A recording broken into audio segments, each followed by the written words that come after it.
Hi friends, నాకు లైవ్లోకి రావటం ఇష్టం ఉండదు, కానీ ఈరోజు మాట్లాడాలని వచ్చాను.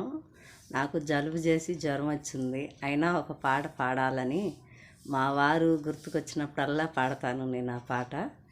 ఈరోజు మీకు వినిపించాలి, నా వాయిస్ మీరు వినాలి అని పాడదాం అనుకుంటున్నా. మీకు నచ్చితే కామెంట్ పెట్టండి.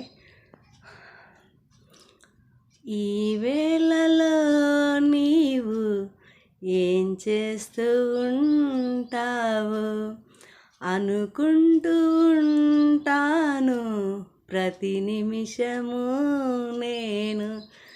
నా గుండె నాడో జారిపోయింది, నీ నీడగా మారి నా వైపు రానంది.